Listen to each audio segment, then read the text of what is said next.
اسلام میں نظام کی تبدیلی کا نقطہ آغاز فرد ہے، کیونکہ قرآن مجید انسان کے باطن کو بدلے بغیر کسی اجتماعی انقلاب کا وعدہ نہیں کرتا۔ اللہ تعالیٰ کا واضح اصول ہے، بے شک اللہ کسی قوم کی حالت نہیں بدلتا جب تک وہ خود اپنی حالت نہ بدلے۔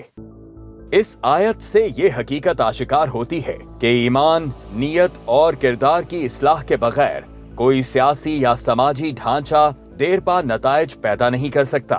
اسی لیے رسول اللہ صلی اللہ علیہ وآلہ وسلم کی دعوت کا پہلا مرحلہ توحید، تزکیہ نفس اور فکری بیداری تھا، جس نے افراد کو غلامی سے نکال کر اللہ کی بندگی میں داخل کیا۔ جب فرد سنورتا ہے تو اس کی اصلاح کا پہلا دائرہ خاندان بنتا ہے۔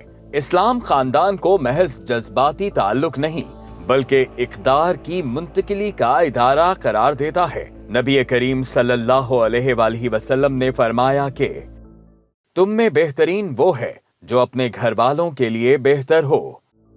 سچائی، امانت، حیا اور عدل جیسے اوصاف جب گھروں میں راسخ ہو جاتے ہیں تو یہی اوصاف معاشرتی فضا تشکیل دیتے ہیں۔ اس مرحلے پر ایک ایسا معاشرہ وجود میں آتا ہے جو برائی پر خاموش نہیں رہتا اور حق کے قیام کو اجتماعی ذمہ داری سمجھتا ہے۔ اسلامی تبدیلی کا اگلا مرحلہ معاشرتی نظم ہے، جہاں فرد اور خاندان مل کر اجتماعی اصولوں کو نافذ کرتے ہیں۔ معیشت میں سود کی ممانعت، دولت کی گردش، زکوٰۃ اور بیت المال کا نظام اور کمزور طبقات کا تحفظ اسلامی معاشرت کے بنیادی ستون ہیں۔ ریاست طیبہ میں قائم ہونے والا معاشرہ اس کی روشن مثال ہے، جہاں اخلاقی افراد نے مل کر ایسا سماجی نظام تشکیل دیا جو عدل، اخوت اور جوابدہی پر قائم تھا۔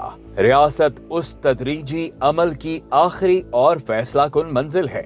اسلامی ریاست کا تصور محض اقتدار حاصل کرنا نہیں بلکہ اللہ کی حاکمیت کو اجتماعی سطح پر نافذ کرنا ہے۔ قرآن مجید حکمرانوں کو عدل کا پابند بناتا ہے اور رسول اللہ صلی اللہ علیہ وآلہ وسلم نے فرمایا کہ حکمران اللہ کے سامنے رعایا کا ذمہ دار ہے۔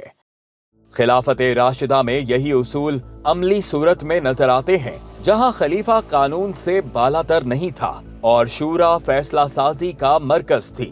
ریاست کا مقصد سرحدوں کی حفاظت کے ساتھ دین، جان، مال اور عزت کی حفاظت تھا۔ آج مسلم دنیا کی بنیادی ناکامی یہ ہے کہ ہم یا تو محض ریاستی نعروں پر اکتفا کرتے ہیں یا عبادات تک محدود ہو جاتے ہیں، حالانکہ اسلام فرد، معاشرہ اور ریاست کو ایک مربوط زنجیر سمجھتا ہے۔ فرد کے بغیر ریاست کھوکھلی اور ریاست کے بغیر فرد کی کوششیں غیر مؤثر رہتی ہیں۔ اسلامی تاریخ گواہ ہے کہ جب یہ تینوں سطحیں ہم آہنگ ہو جائیں تو ایک ایسا نظام وجود میں آتا ہے جو عدل، وحدت اور عظمت کی ضمانت بنتا ہے۔